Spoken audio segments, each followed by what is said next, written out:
দেশের বিভিন্ন অঞ্চলে জেঁকে বসেছে তীব্র শীত। ভোর থেকে ঘন কুয়াশায় ঢেকে থাকছে চারপাশ, বেলা গড়ালেও মিলছে না সূর্যের দেখা।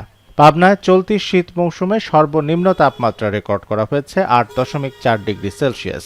সোমবার সকাল ৯টায় ঈশ্বরদীতে এই তাপমাত্রা রেকর্ড করে আবহাওয়া অফিস। বরগুনায় সকাল ১১টার আগে দেখা পাওয়া যায় না সূর্যের। কনকনে ঠান্ডা আর হিমেল বাতাসে সবচেয়ে বেশি দুর্ভোগে পড়েছেন খেটে খাওয়া মানুষ। শীতের কারণে অনেকেই কাজে যেতে পারছেন না। সর্দি, জ্বর, কাশি, ডায়রিয়া, শ্বাসকষ্ট ও নিউমোনিয়ায় আক্রান্ত হচ্ছে শিশুরা। হাসপাতালের বহির্বিভাগে ভিড় বেড়েছে বয়স্ক ও শিশুদের। মেহেরপুরে বইছে মৃদু শৈত্যপ্রবাহ। উত্তরের হিমেল হাওয়ায় শীতের তীব্রতা বেড়েছে। এরই মধ্যে শুরু হয়েছে শিক্ষা প্রতিষ্ঠানের ক্লাস। কুয়াশা আর ঠান্ডায় স্কুলে যেতে ভোগান্তিতে পড়ছে শিক্ষার্থীরা।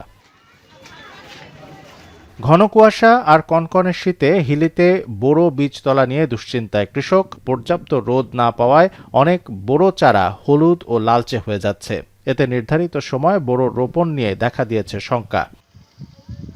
হিমালয় কন্যা পঞ্চগড়েও পৌষের শীতের দাপট অব্যাহত। তাপমাত্রা কিছুটা বাড়লেও ঘন কুয়াশা আর হিমেল বাতাসে দুর্ভোগ কমেনি সাধারণ মানুষের।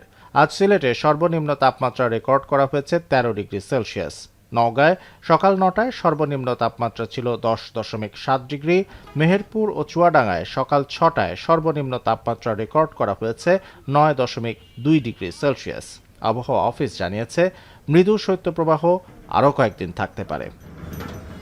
শামসুল আরেফিন, এখন।